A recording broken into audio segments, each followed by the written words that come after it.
Assalamualaikum warahmatullahi wabarakatuh. Hai, selamat pagi semua. Mudah-mudahan kalian semua dalam keadaan sehat ya.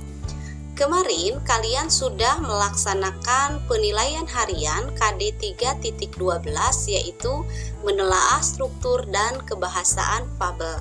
Nah, hari ini Ibu akan coba memberikan pembahasan soal terkait soal penilaian harian kemarin. Silahkan disimak ya. Nomor 1, permasalahan antar satu tokoh dengan tokoh yang lain atau bagian struktur yang berisi awal muncul masalah hingga masalah itu memuncak disebut. Jawabannya adalah ya, komplikasi. Nomor 2, bagian yang berisi pemecahan masalah disebut. Iya, jawabannya adalah resolusi. Nomor 3, pada suatu pagi terdapat segerombolan semut yang sedang bekerja mencari makanan di dalam hutan. Mereka sangat bersemangat dalam bekerja karena musim kemarau akan segera tiba. Pada saat sedang bekerja, sang raja semut bertemu dengan belalang. Ketika itu, si belalang sedang asik bermain musik. Nah, berdasarkan kutipan fabel di atas, teks tersebut termasuk pada struktur. Ya, kira-kira struktur yang mana? Betul, jawabannya adalah termasuk ke dalam orientasi. Kenapa masuk ke dalam orientasi? Karena pada kutipan ini masih pengenalan. Di sini ada pengenalan latar, yaitu latar waktu pada suatu pagi. Kemudian ada pengenalan latar tempat di hutan dan ada pengenalan tokoh. Ada segerombol semut, ada raja semut dan ada si belalang. Di sini belum ada permasalahan sehingga masuk ke dalam bagian orientasi. Next, nomor 4. Masa depan adalah milik setiap orang, maka setiap orang perlu menyiapkan masa depannya dengan berusaha, bukan hanya menikmati kesenangan di masa sekarang tanpa memikirkan masa depan. Berdasarkan kutipan fabel di atas, teks tersebut termasuk pada struktur. Jawabannya adalah koda. Kenapa koda? Karena pada kutipan ini merupakan pesan yang ingin disampaikan pengarang kepada pembaca. Berikutnya nomor 5. Ketika Ulu sedang menikmati hujan, ia melihat semut sedang bersembunyi di balik bunga. Ulu mengajak semut bermain, tetapi semut tidak dapat berenang.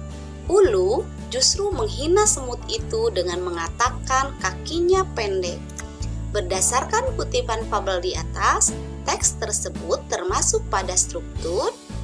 Nah, jawabannya adalah komplikasi. Kenapa masuk ke dalam komplikasi? Karena dalam kutipan ini sudah mulai muncul masalah. Di sini mulai muncul masalah ketika Ulu melihat semut sehingga dia mengajak bermain.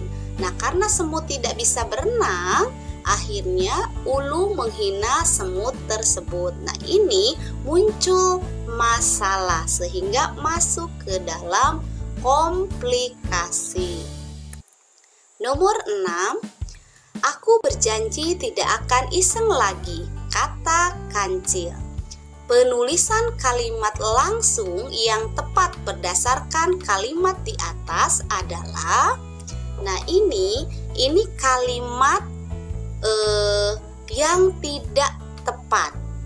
Kalian diminta untuk menuliskan kalimat langsungnya.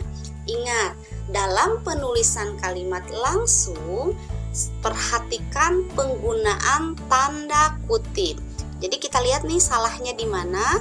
Pertama, dalam penggunaan tanda kutip. Di sini tanda kutipnya ada di kata Kancil. Nah, ini adalah kalimat pengiring. Tanda kutip tidak digunakan pada kalimat pengiring. Tanda kutip digunakan pada kalimat yang diucapkan secara langsung. Yang mana yang diucapkan secara langsung? Yang ini, aku berjanji tidak akan iseng lagi. Seharusnya ini yang diberi tanda kutip. Nah, di sini iseng lagi tidak diakhiri dengan tanda titik. Seharusnya ini tanda koma. Kenapa tidak titik? Karena ini bukan akhir kalimat. Ini harusnya tanda koma, kata kancil baru titik. Jadi, jawaban yang tepat adalah yang B. Nomor 7. Ibu mengatakan kalau saya harus rajin belajar. Penulisan kalimat langsung berdasarkan kalimat tidak langsung tersebut adalah, dalam mengubah kalimat tidak langsung ke dalam kalimat langsung, pertama kamu harus menggunakan tanda kutip. Kedua, kamu harus mengubah kata ganti yang ada dalam kalimat ini. Di sini ada kata ganti saya, kata ganti orang ke satu. Maka harus dirubah menjadi kata ganti orang kedua, yaitu kamu. Jadi jawabannya yang mana? Iya, jawabannya yang A. Kamu harus rajin belajar, kata ibu. Nomor 8. Kata yang digunakan untuk menggambarkan perasaan seseorang seperti marah, sedih, senang, dan lain-lain disebut dengan kata seru. Jawabannya adalah C. Nomor 9. Si kancil berusaha menipu sang belalang. Nah, kata sandang yang terdapat pada kalimat di atas adalah si dan sang. Jadi jawabannya C. Nomor terakhir, nomor 10. Kancil pergi ke dalam hutan. Di sana ia melihat seekor ular tertimpa pohon. Kata depan yang menunjukkan keterangan tempat pada kutipan fabel di atas adalah, apakah kancil? Bukan, kancil ini tokoh. Ular juga tokoh. Apakah hutan? Jawabannya hutan latar tempat. Yang ditanyakan adalah kata depan. Jawabannya adalah D, ke dan di. Nah, demikian pembahasan soal kali ini. Terima kasih banyak. Mudah-mudahan bermanfaat untuk kalian. Sampai di sini dulu pertemuan kita. Wassalamualaikum warahmatullahi wabarakatuh.